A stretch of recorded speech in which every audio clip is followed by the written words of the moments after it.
வணக்கம் நேயர்களே, செய்திகளை வழங்குவதற்காக நான் விஷ்ணுராஜ். முதலில் தலைப்புச் செய்திகளை பார்க்கலாம்.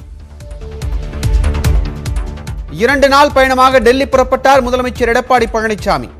பிரதமர் மோடி மற்றும் உள்துறை அமைச்சர் அமித்ஷாவை சந்திக்கிறார்.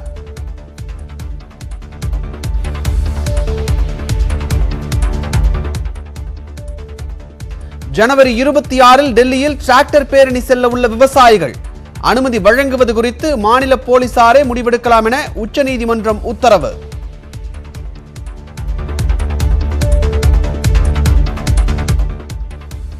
அதிமுகவிற்குள் வருவது அண்ணன் தம்பி பிரச்சனை என ஓபிஎஸ் பேச்சு. பிரச்சனைகளை புறந்தள்ளி 234 தொகுதிகளிலும் வெல்ல உழைப்போம் என்றும் அறிவுரை. அதிமுக அரசு விலைவாசியை கட்டுப்படுத்த தவறிவிட்டது. திமுக தலைவர் மு க ஸ்டாலின் குற்றச்சாட்டு.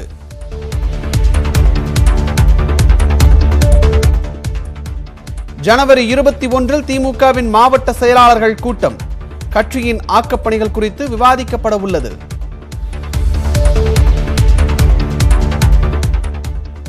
தமிழகத்தில் 10 மற்றும் 12ஆம் வகுப்புகளுக்கு நாளை பள்ளிகள் திறப்பு. வழிகாட்டு நெறிமுறைகளை முறையாக பின்பற்ற அறிவுரை. பிரிஸ்பேன் டெஸ்டில் வெற்றி பெற இந்திய அணிக்கு 328 ரன்கள் இலக்கு. இரண்டாவது இன்னிங்ஸில் 5 விக்கெட்டுகளை வீழ்த்தி அசத்திய சிராஜ்.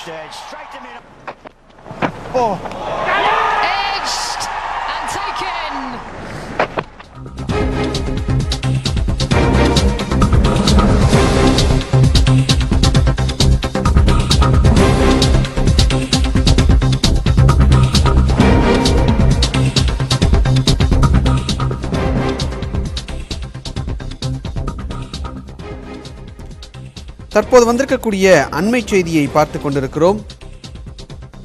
சென்னையில் நடைபெறும் அம்மா பேரவை கூட்டத்தில் ஒருங்கிணைப்பாளர் ஓ பன்னீர்செல்வம் அவர்கள் பேசிய காட்சிகளை முதலில் நாம் பார்த்து விடலாம். அவர் என்ன சொல்லியிருந்தார் பார்த்து விடலாம். பல்வேறு சின்ன சின்ன பிரச்சனை ஒரு அண்ணன் தம்பிக்குள்ளே 2 பேர் 3 பேர் இருக்கும்போது ஒரு குடும்பத்திலே இருக்கு.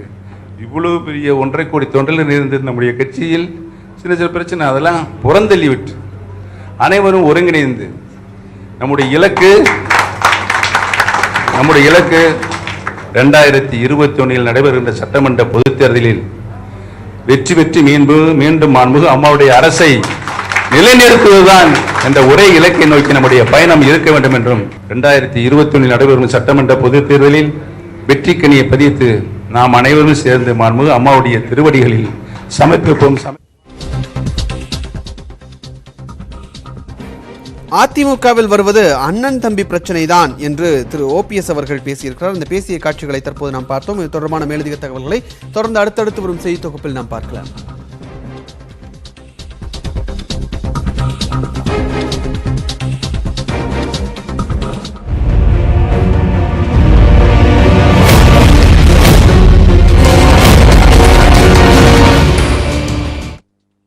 முதலமைச்சர் எடப்பாடி பழனிசாமி தலைமையிலான அதிமுக அரசு விலைவாசியை கட்டுப்படுத்த தவறிவிட்டதாக திமுக தலைவர் மு க ஸ்டாலின் குற்றம் சாட்டியிருக்கிறார்.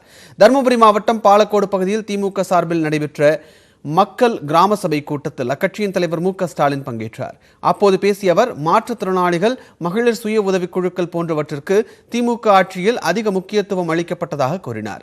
அதிமுக ஆட்சி தருமபுரி மாவட்டத்தில் வேலை வாய்ப்புகளை ஏற்படுத்த தவறிவிட்டதாகவும் குறிப்பிட்டார். திமுக ஆட்சி அமைந்ததும் ஒகேனக்கல் கூட்டு குடிநீர் திட்டத்தால் பயன்பெறாத தருமபுரி மற்றும் கிருஷ்ணகிரி மாவட்ட பகுதிகளுக்கும் குடிநீர் வசதி செய்து தரப்படும் என்று கூறினார். ஒரு வேலை ஆரம்பிக்கிறோம்னு சொல்லி ஆரம்பிச்சாங்க. ஆனால் அந்த பணி முழுமையடையல. இப்போ நான் உறுதி சொல்கிறேன், ஆட்சிக்கு அதிகமாக போனால் ஒரு 4-5 மாதத்திற்குள்ளாக தருமபுரி கிருஷ்ணகிரி மாவட்டத்தை பொறுத்த வரைக்கும் எங்கெங்கே அந்த ஒகேனக்கல் கூட்டு குடிநீர் திட்டம் வரலையோ அங்கெல்லாம் உடனடியாக அந்த இணைப்பை கொடுத்து அதை நிறைவேற்றுவது தான் எங்களுடைய முதல் வேலையாக இருக்கும் என்பதை நான் உறுதியோடு இங்கே தெரிவித்துக் கொள்ள கடமைப்பட்டிருக்கிறேன். தொடர்ந்து பேசிய மு க ஸ்டாலின் அத்தியாவசிய பொருட்களின் விலையை கட்டுக்குள் வைக்க அதிமுக அரசு தவறிவிட்டது என்று குற்றம் சாட்டினார். மேலும் அலையாளம் பகுதியில் இருந்து தூள் செட்டி ஏரிக்கு நீர் கொண்டு வர நடவடிக்கை எடுக்கப்படும் என்று எம்ஜிஆர் நூற்றாண்டு விழாவில் முதலமைச்சர் பேசியதை திரையிட்டு காட்டிய ஸ்டாலின் இந்த திட்டத்திற்காக ஏன் இதுவரை ஒரு செங்கல் கூட நாட்டப்படவில்லை என்றும் கேள்வி எழுப்பினார்.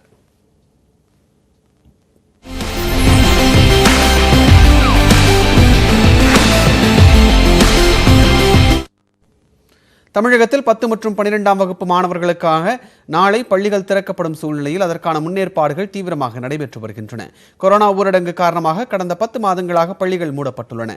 ஆன்லைன் வழியே வகுப்புகள் நடைபெற்று வரும் சூழ்நிலையில் 10 மற்றும் 12ஆம் வகுப்பு மாணவர்களுக்கு நாளை பள்ளிகள் திறக்கப்படுகின்றன. விருப்பப்பட்ட மாணவர்கள் பள்ளிக்கு வரலாம் என்று கூறப்பட்டிருக்கிறது. ஒரு அறையில் 25 மாணவர்களுக்கு மட்டுமே அனுமதி. முகக்கவசம், தனிமனித இடைவெளி போன்றவை கட்டாயமாக்கப்பட்டிருக்கின்றன. மதுரை வட்டாரத்தில் உள்ள பள்ளிகளுக்கு கிருமிநாசினி தெளிக்கப்பட்டு உள்ளதா, மாஸ்க் இல்லாமல் வரும் மாணவர்களுக்கு வழங்க போதிய அளவு முகக்கவசம் உள்ளதா என்பது உள்ளிட்ட 30 கேள்விகள் அனுப்பப்பட்டுள்ளன. இவை நிறைவேற்றப்பட்டுள்ளனவா என்று அதிகாரிகள் ஆய்வு செய்கின்றனர். திருச்சி மத்திய பேருந்து நிலையம் அருகே உள்ள தனியார் பள்ளியில் ஆசிரியர் தேர்வு வாரிய தலைவர் நிர்மல் ராஜும் திருச்சி மாவட்ட ஆட்சியர் சிவராசும் ஆய்வு நடத்தினர். தனிமனித இடைவெளியை கடைபிடிக்கும் வகையில் இருக்கைகள் போடப்பட்டுள்ளனவா, கழிவறை தூய்மையாக இருக்கின்றனவா என்றும் பார்வையிட்டனர். 3 ஸ்கூலுக்கு ஒரு மானிட்டரிங் ஆஃபீஸர் போட்டு பார்த்துருக்கோம். அதே மாதிரி லோக்கல் இருக்கக்கூடிய sanitary officer and health inspector வந்து ரொட்டீனாக செக்கப் போக சொல்லியிருக்கோம். ஏன்னா நார்மல் ஃபீவருக்கு இதுக்கு வந்து அலார்மிங் ஆகிடக்கூடாது. பசங்கக்கிட்ட வந்து நம்ம தன்னம்பிக்கை ஏற்படுத்தணும். என்னென்ன ஏற்பாடுகள் பள்ளிகளில் வந்து பண்ணியிருக்கிறாங்க அப்படின்றத பார்க்குறதுக்கு அரசாங்கம் வந்து ஒரு 4 பேர் கொண்ட இந்திய ஆட்சி பணி அலுவலர்களுக்கு கீழே வந்து நோடல் ஆஃபீஸர்ஸ்க்கு தலைமையில் ஒவ்வொரு பள்ளியும் வந்து எல்லா ஏற்பாடுகளும் செய்யப்பட்டுள்ளனவா என்பதை பார்த்து கொண்டு இருக்கிறோம். அதில் இன்றைக்கி இங்கே திருச்சி மாவட்டத்தில் பார்க்க வந்திருக்கு. சென்னை ஷெனாய் நகர் திருவிக மேல்நிலைப்பள்ளியில் மேற்கொள்ளப்பட்டுள்ள முன்னேற்பாடுகளை பள்ளிக்கல்வித்துறை இயக்குநர் கண்ணப்பன் பார்வையிட்டார். பின்னர் செய்தியாளர்களிடம் பேசிய அவர் தமிழகம் முழுவதும் 13,000க்கும் மேற்பட்ட பள்ளிகளில் தூய்மை பணிகள் நடைபெறுவதாகவும் பாடத்திட்டம் குறைப்பு குறித்த அறிக்கை இன்றைக்குள் பள்ளிகளை சென்றடையும் என்றும் கூறினார். இலவச பேருந்து பயண அட்டை இல்லை என்றாலும் சீருடையில் வந்தாலே மாணவர்கள் அரசு பேருந்துகளில் பயணிக்கலாம் என்றும் அவர் தெரிவித்தார். பள்ளி திறந்து 1 வாரத்திற்கு மாணவர்களுக்கு உடன் பரிசோதனை செய்யப்படும் என்றும் கண்ணப்பன் கூறினார். திறந்தவுடன் 1 வார காலத்திற்குள்ளாக சுகாதாரத்துறையின் மூலம் மருத்துவ குழுவானது அனைத்து பள்ளிகளுக்கும் சென்று மாணவர்களை ஒரு ஸ்கிரீன் செய்ய சொல்லியிருக்கின்றார்கள். ஏன்னா அந்த பணிகளும் சுகாதாரத்துறையின் மூலம் ஏற்பாடு செய்யப்பட்டிருக்கின்றது. 2-3 தினங்கள் அவர்கள் பள்ளிக்கு வருவதையும் பெருந்தொற்றிலிருந்து விழிப்புணர்வு ஏற்படுத்துவதையும் பொதுத் தேர்வுக்கு தயார்படுத்துவதையும் அவர்களுக்கு உரிய நல்ல ஆலோசனைகளும் அறிவுரைகளும் வழங்கி அதற்கு பிறகு பாடங்களை படிப்படியாக அவருக்கு சொல்லிக் கொடுப்பதற்கு ஏற்பாடு செய்யும். இதனிடையே ஈரோடு மாவட்டம் பவானியில் செய்தியாளர்களிடம் பேசிய பள்ளி கல்வித்துறை அமைச்சர் செங்கோட்டையன் பள்ளி மாணவ மாணவிகளுக்கு வழங்குவதற்காக 30 லட்சம் விட்டமின் மாத்திரைகள் தயார் நிலையில் இருப்பதாக கூறினார். சட்டமன்ற தேர்தல் தேதி அறிவிக்கப்பட்டவுடன் முதலமைச்சருடன் கலந்து ஆலோசித்து பொதுத் தேர்வு தேதி அறிவிக்கப்படும் என்றும் அமைச்சர் தெரிவித்திருக்கிறார். அனைத்தும் முதல் நாளிலே வருகின்ற மாணவர்களுக்கு இந்த வைட்டமின் டேப்லெட்ஸ் ஏறத்தாழ 30 லட்சம் பேர்களுக்கு தயார் நிலையில் இருக்கிறது.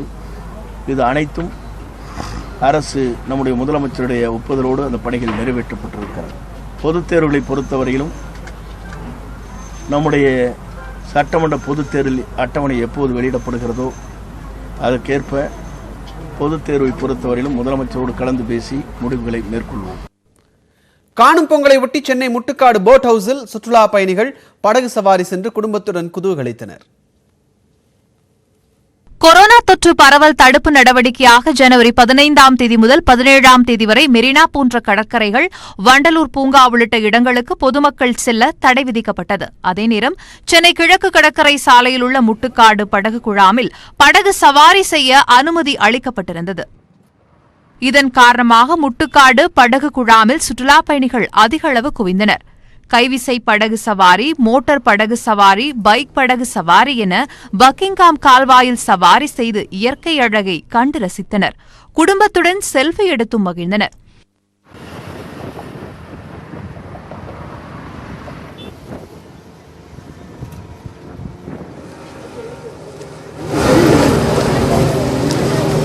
ஏற்கனவே நாங்கள் மோட்டார் போட்டில் போயிட்டோம். இது 2வது வாட்டி நாங்கள் ஸ்கூட்டரில் போகிறோம்.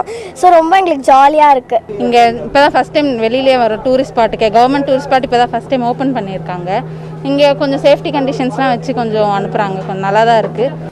வண்டலூர், கோவளம் போன்ற சுற்றுலா தலங்களுக்கு செல்ல தடை விதிக்கப்பட்டதை அறியாமல் அங்கு திரண்ட மக்கள் கடைசி நேரத்தில் முட்டுக்காடு படகு குழாமை நோக்கி படையெடுத்தனர். இதனால் முட்டுக்காடு சுற்றுலா தளம் களை கட்டியது.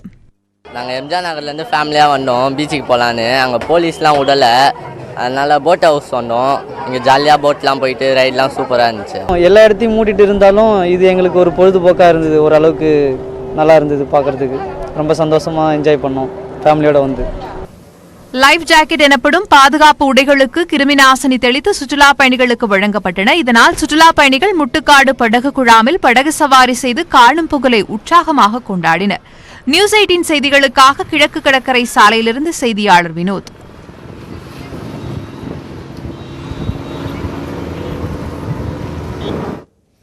தொடர்ந்து விரைவுச் செய்திகள் சிலவற்றை பார்க்கலாம். பிரதமர் நரேந்திர மோடி மற்றும் மத்திய உள்துறை அமைச்சர் அமித்ஷாவை சந்திக்க தமிழக முதலமைச்சர் எடப்பாடி பழனிசாமி 2 நாள் பயணமாக டெல்லி சென்றார். முதலமைச்சருக்கு தமிழ்நாடு இல்லத்தில் காவல்துறை அணிவகுப்புடன் சிறப்பான வரவேற்பு அளிக்கப்பட உள்ளது. அதன் பிறகு இரவு 7:30 மணி அளவில் மத்திய உள்துறை அமைச்சர் அமித்ஷாவை முதல்வர் எடப்பாடி பழனிசாமி சந்திக்க உள்ளார். பின்னர் டெல்லி தமிழ்நாடு இல்லத்தில் இரவு தங்கும் அவர் நாளை காலை 10:30 மணி அளவில் பிரதமர் மோடியை சந்திக்க உள்ளார். இந்த சந்திப்பின் போது காவிரி குண்டாறு இணைப்பு திட்டம், வண்ணாரப்பேட்டை விம்கோ நகர் மெட்ரோ ரயில் சேவை உள்ளிட்ட திட்டப் பணிகளின் தொடக்க விழாவில் பங்கேற்க பிரதமருக்கு அழைப்பு விடுப்பார் என தெரிகிறது. சட்டப்பேரவை தேர்தல் தொடர்பாகவும் தொகுதி பங்கீடு குறித்தும் பேச்சுவார்த்தை நடத்தப்படலாம் என தகவல்கள் தெரிவிக்கின்றன. சென்னையில் வரும் 21ஆம் தேதியன்று திமுக மாவட்ட செயலாளர்கள் கூட்டம் நடைபெறும் என பொதுச் செயலாளர் துரைமுருகன் அறிவித்துள்ளார். இது தொடர்பாக வெளியிடப்பட்டுள்ள செய்தியில் மு.க.ஸ்டாலின் தலைமையில் வரும் வியாழக்கிழமை மாலை 5 மணி அளவில் அறிவாலயத்தில் கலைஞர் அரங்கில் நடைபெறும் என்று கூறப்பட்டுள்ளது. கூட்டத்தில் மாவட்ட செயலாளர்கள் அனைவரும் தவறாமல் பங்கேற்க வேண்டும் என்றும் கேட்டுக் கொள்ளப்பட்டுள்ளது. கட்சியின் ஆக்கப் பணிகள் குறித்து கூட்டத்தில் விவாதிக்கப்படும் என்று தெரிவிக்கப்பட்டுள்ளது. அரசு கல்லூரிகள் மற்றும் மண்டல அலுவலகங்களில் பணிபுரிபவர்கள் தங்களது பணியிட குறைபாடுகளை வாட்ஸ்அப் குழுக்களில் பதிவேற்றம் செய்யக்கூடாது என கல்லூரி கல்வித்துறை இணை இயக்குநர் அறிவித்துள்ளார். இது தொடர்பான அறிவிப்பில் ஊழியர்கள் தங்களது குறைகளை மேல் அலுவலர்களிடம் முறையிட வேண்டும் என வலியுறுத்தப்பட்டுள்ளது. அறிவுறுத்தல்களை கட்டாயம் கடைபிடிக்க வேண்டும் எனவும் மீறுவோர் மீது சைபர் கிரைம் போலீஸ் மூலம் நடவடிக்கை எடுக்கப்படும் என்றும் கல்லூரி கல்வித்துறை இணை இயக்குநர் எச்சரித்துள்ளார். மக்கள் நீதி மய்யம் தலைவர் கமல்ஹாசன் கோழை போல் பேசுவதாக அதிமுக செய்தி தொடர்பாளர் வைகை செல்வன் தெரிவித்துள்ளார். எம்ஜிஆர் பிறந்தநாளை ஒட்டி காஞ்சிபுரத்தில் நடைபெற்ற பொதுக்கூட்டத்தில் அவர் பங்கேற்றார். பிறகு செய்தியாளர்களிடம் பேசிய அவர், விஸ்வரூபம் படத்திற்கு அதிமுக அரசு பல்வேறு உதவிகளை செய்ததாகவும், ஆனாலும் கமல்ஹாசன் நாட்டை விட்டு வெளியேறுவேன் என கூறியதாகவும் குறிப்பிட்டார். மேலும் நாட்டுப்பற்று இல்லாத கமல்ஹாசனின் பேச்சை மக்கள் ஒருபோதும் ஏற்றுக்கொள்ள மாட்டார்கள் எனவும் வைகை செல்வன் விமர்சித்துள்ளார். கமலஹாசன் நினைச்சுட்டான் பிக் பாஸ் மாதிரி எல்லாரும் ஓட்டு போட்டுருவாங்கன்னு சொல்லி. சிவானிக்கு விழுந்த ஓட்டு கூட உனக்கு விழுகாது, ரம்யா பாண்டியனுக்கு விழுந்த ஓட்டு கூட உனக்கு விழுகாது. ஏன்னா ரம்யா பாண்டியனுக்கு நானே 5 ஓட்டு போட்டேன். பாவம் அழகா இருக்கு, நல்ல பிள்ளையா இருக்கு, பிழைச்சு போகட்டுமேன்னு சொல்லி. ரம்யா பாண்டியனுக்கு விழுந்த ஓட்டு கூட கமலஹாசனுக்கு கொடுக்காது. இதுன்னு பிக் பாஸா? டெல்லியில் விவசாயிகள் நடத்தப்போவதாக அறிவித்துள்ள டிராக்டர் பேரணி போராட்டம் தொடர்பாக மாநில போலீசார்தான் முடிவெடுக்க வேண்டும் என உச்சநீதிமன்றம் தெரிவித்துள்ளது. டெல்லியில் கடந்த 2 மாதங்களாக போராடி வரும் விவசாயிகள் வேளாண் சட்டங்கள் ரத்து செய்யப்பட வேண்டும் என கோரி குடியரசு தினத்தன்று டிராக்டர் பேரணி நடத்தப்போவதாக அறிவித்தனர். பேரணியை தடை செய்ய கோரி மத்திய அரசு தாக்கல் செய்த மனுவை விசாரித்த நீதிபதிகள், இது சட்டம் ஒழுங்கு பிரச்சினை என்பதால் டெல்லி அரசுதான் முடிவெடுக்க வேண்டும் என கூறி விசாரணையை புதன்கிழமைக்கு ஒத்திவைத்தனர். ஆந்திர மாநிலம் திருப்பதியில் பிரசவத்திற்கு பின்பு தனது குழந்தையை மருத்துவர்கள் கொடுக்கவில்லை என இளம்பெண் போலீசில் புகார் அளித்த நிலையில் அவர் கர்ப்பமே அடையவில்லை என மருத்துவர்கள் கூறியிருப்பது குழப்பத்தை ஏற்படுத்தியுள்ளது. நெல்லூர் மாவட்டம் மங்கா நெல்லூரை சேர்ந்த சசிகலா என்பவர் மருத்துவர்களின் அறிவுறுத்தலின்படி கடந்த 16ஆம் தேதி திருப்பதி அரசு மருத்துவமனைக்கு சென்றுள்ளார். அங்கு பல்வேறு பரிசோதனைகளுக்கு பின் தனக்கு குளுக்கோஸ் ஏற்றப்பட்டதாக கூறுகிறார். அதன் பிறகு தான் சுயநினைவை இழந்ததாகவும், அப்போது தனக்கு பிறந்த குழந்தையை மருத்துவர்கள் ஒப்படைக்கவில்லை எனவும் புகார் அளித்துள்ளார். ஆனால் அந்த பெண் கர்ப்பமாகவே இல்லை எனவும், அவருக்கு பரிசோதனை மட்டுமே மேற்கொள்ளப்பட்டது, பிரசவம் நடக்கவில்லை என்றும் அரசு மருத்துவமனை மருத்துவர்கள் தெரிவித்துள்ளனர். இதனையடுத்து சசிகலாவிற்கு பிரசவம் நடந்ததா இல்லையா என மருத்துவ பரிசோதனை மூலம் அறியும் முயற்சியில் போலீசார் ஈடுபட்டுள்ளனர். தமிழகத்தில் கடந்த 2 நாட்களில் 6000 பேர் மட்டுமே கொரோனா தடுப்பூசியை போட்டுக் கொண்டதாக தகவல்கள் வெளியாகியுள்ளன.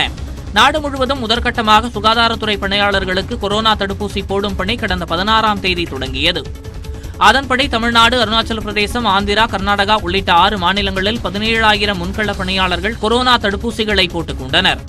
இந்நிலையில் தமிழகத்தில் 32,000 பேருக்கு தடுப்பு மருந்து போட்டுக்கொள்ள வசதி செய்யப்பட்டிருந்த நிலையில் வெறும் 6,156 பேர் மட்டுமே போட்டுக் கொண்டதாக தகவல் வெளியாகியுள்ளது. கோவிஷீல்டு தடுப்பு மருந்து கொண்ட ஒரு புட்டியை திறந்தால் 4 மணி நேரத்திற்குள் பயன்படுத்த வேண்டும் எனவும், இல்லையெனில் அவை பயனற்றதாகிவிடும் எனவும் கூறப்படுகிறது. இதனால் 300க்கும் மேற்பட்ட தடுப்பு மருந்துகள் வீணாகி இருக்கலாம் என தகவல் வெளியாகியுள்ளது. வழக்கத்திற்கு மாறாக ஜனவரி வரை நீடித்த வடகிழக்கு பருவமழை நாளை விலகுவதற்கான சாத்தியக்கூறுகள் காணப்படுவதாக சென்னை வானிலை மையம் தெரிவித்துள்ளது. அடுத்த 2 நாட்களுக்கு தமிழகம் மற்றும் புதுச்சேரி, காரைக்காலில் பெரும்பாலும் வறண்ட வானிலையே நிலவும் என்றும் வானிலை மையம் கூறியுள்ளது. மேலும் 20, 21ஆம் தேதிகளில் தென் தமிழக கடலோர மாவட்டங்களில் ஓரிரு இடங்களில் லேசான மழை பெய்ய வாய்ப்பிருப்பதாக கணிக்கப்பட்டுள்ளது. சென்னை மற்றும் புறநகர் பகுதிகளை பொறுத்தவரை அடுத்த 48 மணி நேரத்திற்கு வானம் ஓரளவு மேகமூட்டத்துடனும் காலை நேரங்களில் லேசான பனிமூட்டம் காணப்படும் என்றும் கூறப்பட்டுள்ளது. மீனவர்களுக்கு எச்சரிக்கை எதுவும் விடுக்கப்படவில்லை. தூத்துக்குடி துப்பாக்கி சூடு தொடர்பாக விசாரிக்க அமைக்கப்பட்ட அருணா ஜெகதீசன் விசாரணை ஆணையத்தில் ரஜினிகாந்த் நாளை ஆஜராக மாட்டார் என தகவல் வெளியாகியுள்ளது. 2018ஆம் ஆண்டு மே 22இல் தூத்துக்குடியில் ஸ்டெர்லைட் ஆலைக்கு எதிராக நடைபெற்ற பேரணியின் போது நடத்தப்பட்ட துப்பாக்கிச் சூட்டில் 13 பேர் உயிரிழந்தனர். வன்முறையில் ஈடுபட்டவர்கள் சமூக விரோதிகளே என்றும் அவர்கள் யார் என தனக்கு தெரியும் என்றும் ரஜினி தெரிவித்திருந்தார். இது தொடர்பாக 2வது முறையாக சம்மன் அனுப்பப்பட்டு ரஜினி நாளை ஆஜராக வேண்டும் என தெரிவிக்கப்பட்டிருந்தது. இந்நிலையில் அவர் நாளை ஆஜராக மாட்டார் என்றும் அவருக்கு பதிலாக அவரது வழக்கறிஞர் இளம்பாரதி ஆஜராகி விளக்கம் அளிப்பார் என்றும் கூறப்படுகிறது. Facebook மற்றும் ட்விட்டர் நிறுவனங்களுக்கு தகவல் தொழில்நுட்பம் தொடர்பாக நாடாளுமன்ற நிலைக்குழு நோட்டீஸ் அனுப்பியுள்ளதாக தகவல் வெளியாகியுள்ளது. அதன்படி வரும் 21ஆம் தேதியன்று குறிப்பிட்ட நிறுவனங்களின் அதிகாரிகள் நாடாளுமன்ற நிலைக்குழு முன் ஆஜராக உள்ளதாக கூறப்படுகிறது. வாட்ஸ்அப் செயலியின் தனிநபர் உரையாடல்களை கண்காணிக்கும் விவகாரம், தனிநபர் தரவுகளின் பாதுகாப்பு போன்றவை குறித்து இரு தரப்பிலும் விவாதிக்கப்பட உள்ளதாக தகவல்கள் வெளியாகியுள்ளன. தேஜஸ் விமானங்களை தொடர்ந்து மிக் மற்றும் சுக்கோய் ரக போர் விமானங்களை கொள்முதல் செய்ய மத்திய அரசு திட்டமிட்டுள்ளதாக தகவல் வெளியாகியுள்ளது. விமானப்படையை வலுப்படுத்தும் விதமாக 83 தேஜஸ் விமானங்களை கொள்முதல் செய்ய மத்திய அரசு சமீபத்தில் ஒப்புதல் அளித்தது. தொடர்ந்து 21 மிக் ரக விமானங்களையும் 12 சுக்கோய் ரக விமானங்களையும் ரஷ்யாவிடமிருந்து கொள்முதல் செய்ய இந்திய அரசு ஆலோசித்து வருகிறது. பயிற்சியின் போது விபத்தில் சிக்கி சேதமான மிக் மற்றும் சுக்கோய் போர் விமானங்களின் எண்ணிக்கையை ஈடு செய்யும் நோக்கில் இந்த கொள்முதல் செய்யப்பட உள்ளதாக கூறப்படுகிறது. மறைந்த முதலமைச்சர் எம்ஜிஆர் பிறந்தநாள் நிகழ்ச்சியில் அதிமுக பிரமுகர் ஒருவர் பொதுமக்களுக்கு தலா 500 ரூபாய் வழங்கிய காட்சி சமூக வலைதளத்தில் வெளியாகியுள்ளது. மறைந்த முன்னாள் முதல்வர் எம்ஜிஆர் பிறந்தநாளையொட்டி நேற்று கடலூரில் உள்ள அவரது சிலைக்கு அதிமுகவினர் மாலை அணிவித்து மரியாதை செலுத்தினர். பின்னர் கம்மியப்பேட்டை பகுதியைச் சேர்ந்தவரும் அதிமுக பிரமுகருமான சேவல்குமார் தலைமையில் பொதுமக்களுக்கு அன்னதானம் வழங்கப்பட்டது. இதனையடுத்து சேவல்குமார் தனது கட்சி அலுவலகத்திற்கு பொதுமக்களை வரவழைத்து தலா 500 ரூபாய் வழங்கினார்.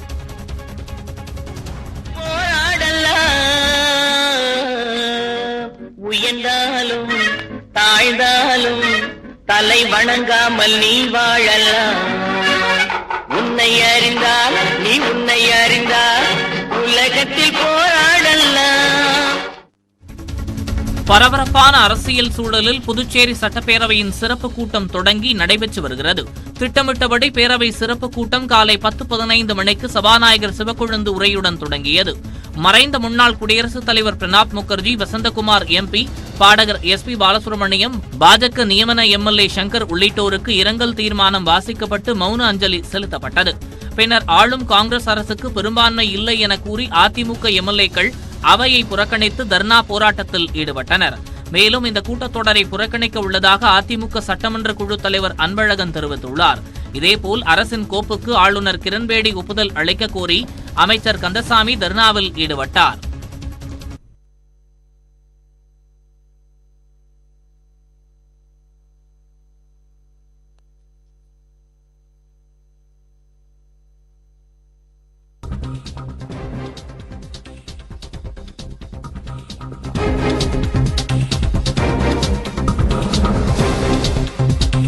இப்போது வந்திருக்கக்கூடிய அண்மை செய்தியை பார்த்துக் கொண்டிருக்கிறோம். புதுச்சேரியின் முதல்வர் வேட்பாளராக ஜெகத் ரட்சகனை அறிவித்து முதல்வராக்க வேண்டும் என்பதே கட்சியின் நோக்கம் என்று திமுக செயல் வீரர்கள் கூட்டத்தில் திமுக வடக்கு அமைப்பாளர் சிவக்குமார் அவர்கள் மேடையில் பேசியிருக்கிறார். இது தொடர்பான கூடுதல் விவரங்களை வழங்குவதற்காக நமது செய்தியாளர் இளவமுதன் தற்போது நம்முடன் இணைப்பில் இருக்கிறார். இளவமுதன், இந்த கூட்டத்தில் சிவக்குமார் அவர்கள் பேசியது என்ன?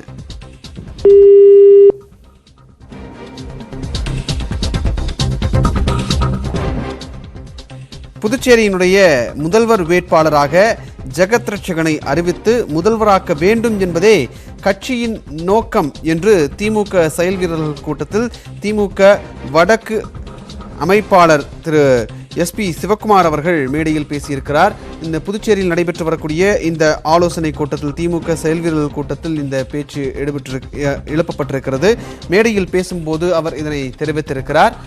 புதுச்சேரி முதல்வர் வேட்பாளராக ஜெகத் ரட்சகனை அறிவிக்க வேண்டும் என்றும் புதுச்சேரியில் நடைபெறும் இந்த திமுக ஆலோசனை கூட்டத்தில் நிர்வாகி சிவக்குமார் பேசியிருக்கக்கூடிய நிகழ்வை தற்போது நாம் பார்த்துக் கொண்டிருக்கிறோம். இது தொடர்பான கூடுதல் விவரங்களை வழங்குவதற்காக நமது செய்தியாளர் இளவமதன் மீண்டும் நம்முடன் இணைந்திருக்கிறார். இளவமதன், விவரம் என்ன? புதுச்சேரியில் திமுக அடுத்த ஆட்சியை அமைப்பதற்கான வேலைகளை துவங்கி இருக்கிறார்கள் என்று கூற வேண்டும். காரணம், இன்று ஒரு மிகப்பெரிய செயல் வீரர்கள் கூட்டத்துக்கு ஏற்பாடு செய்யப்பட்டிருக்குது. அந்த கூட்டத்தில் நாம் பார்த்து கொண்டிருக்கிறோம். இதில் என்ன குறிப்பிட்டு சொல்ல வேண்டும் என்றால், ஜெகத் ரட்சகன் எம்பியை முன்னிலைப்படுத்தி தான் இந்த கூட்டம் நடந்து கொண்டிருக்கிறது. காரணம் என்னவென்றால், புதுச்சேரியில் திமுக ஒரு அமைப்பாளர் இருந்தார், அது இரண்டாக பிரிக்கப்பட்டது. அதில் ஒரு அமைப்பாளர் SP சிவகுமார், இன்னொருத்தர் சிவா. இவர்கள் இருவர் தலைமையிலும், அடுத்த காரைக்கால் அமைப்பாளர் நாஜிம் தலைமையிலும் இன்று செயல் வீரர்கள் கூட்டம் நடக்கிறது. இன்று காலை அதாவது மதியம் புதுச்சேரியிலும் மாலையில் காரைக்காலில் இந்த செயல் கூட்டம் நடக்கிறது. கிட்டத்தட்ட திமுக தேர்தல் பிரச்சாரத்தை துவங்கியது என்றே நாம் கூற வேண்டும். இந்த கூட்டத்தில் கிட்டத்தட்ட 1000க்கும் மேற்பட்டோர் அண்ணா சிலை முன்பு கூடி அங்கு ஜெகத் ரட்சகன் அண்ணா சிலைக்கு மாலை அணிவித்து அவரை திறந்த ஜீப்பில் தான் அனைவரும் அங்கு கொண்டு சென்றிருக்கிறார்கள். 100 அடி சாலையில் உள்ள தனியார் ஹோட்டலில் மண்டபத்தில் இதற்கான கூட்டம் நடந்து கொண்டிருக்கிறது. முதலில் பேசிய திமுக அமைப்பாளர் SP சிவகுமார் ஜெகத் ரட்சகனை முதலமைச்சர் வேட்பாளராக கட்சி தலைமை அறிவிக்க வேண்டும். அப்படி அறிவிக்கும் பட்சத்தில் அவரை திமுகவின் முதலமைச்சராக நாம் கொண்டு வருவோம் என்று அவர் கூறியிருக்கிறார். நன்றி இளவமதன், உங்களுடைய தகவல்களுக்கு.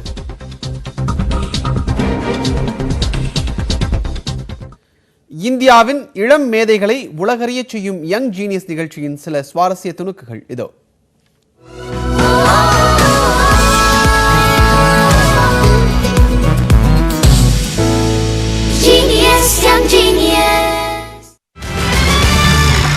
नमस्कार।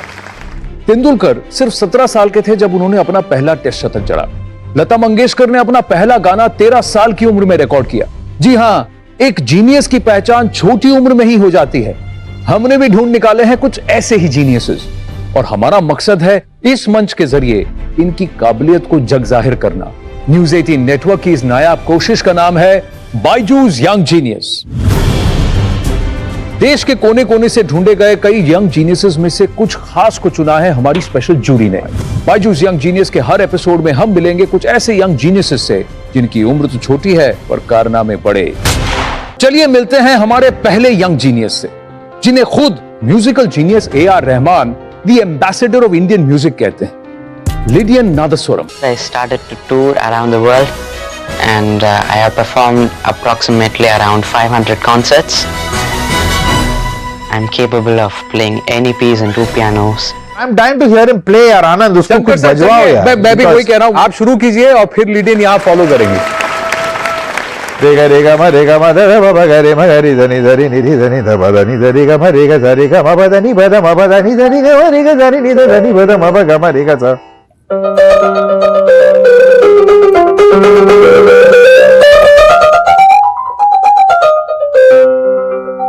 आइए मिलते हैं मेघाली मालविका से। I'm Meghali Malvika Swai. I'm from Bhubaneswar and I'm 14 years old. People call me the human search engine, the human atlas, and even the Google girl of India. The truth is, I never really memorize stuff for records. It's just that once I study them, it gets stored in my brain. सबसे पहला सवाल मैं आपसे पूछता हूँ, Norway का वो कौन सा गांव है जिसका दुनिया में सबसे छोटा नाम है? It's got the shortest name in the world. There's a village named A. Just A. And it's located in the northern part of Norway, below an archipelago. It's called the Lofoten archipelago. बिल्कुल सही जवाब आपका।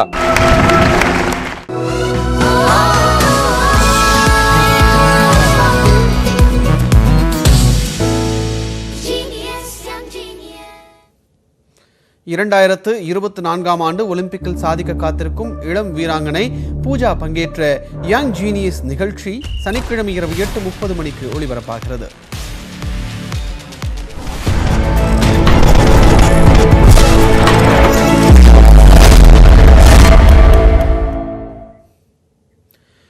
இது உங்கள் தொகுதி அறிந்ததும் அறியாததும். இந்த தொகுப்பில் இன்று நாம் பார்க்க போகும் சட்டமன்ற தொகுதி வேடச்சந்தூர். புகையிலை உற்பத்தி கொடிகட்டி பறக்கும் தொகுதியில் யார் கொடிகட்டி பறக்கிறது என்று இந்த தொகுப்பில் தற்போது பார்க்கலாம்.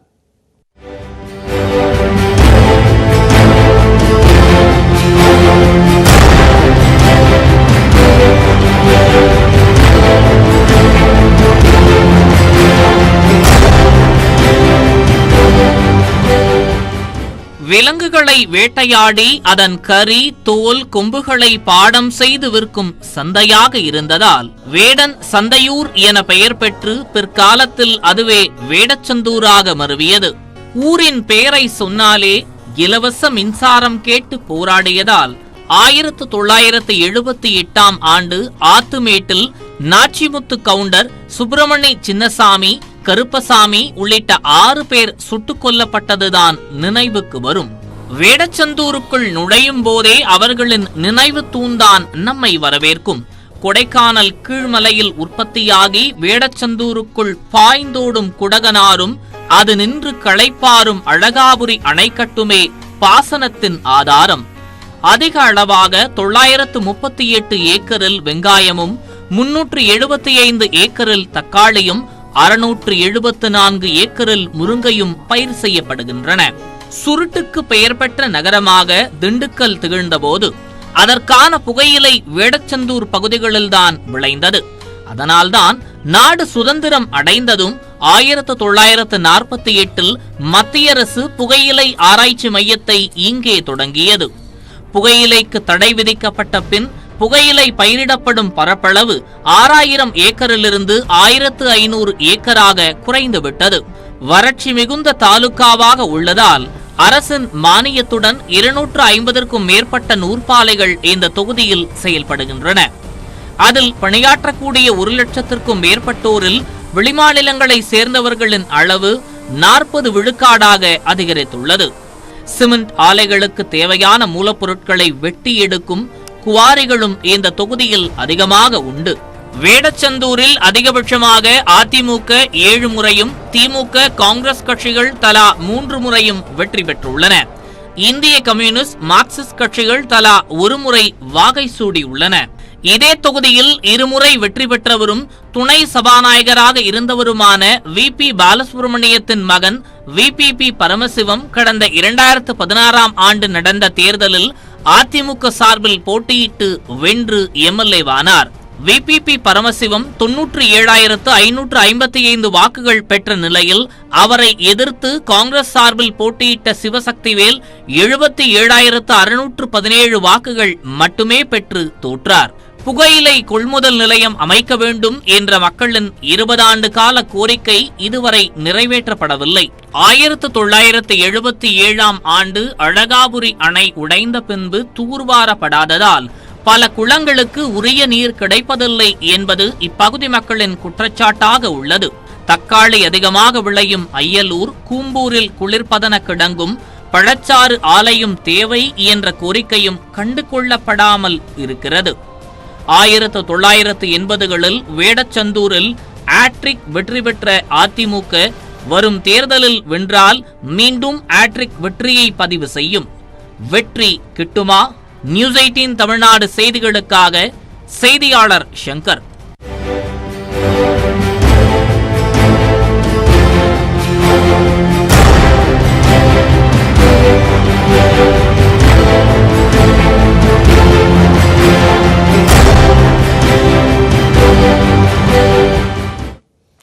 தொடர்ந்து செய்திகளை உடனுக்குடன் தெரிந்து கொள்ள இணைந்திருங்கள். இது நியூஸ் 18 தமிழ்நாடு.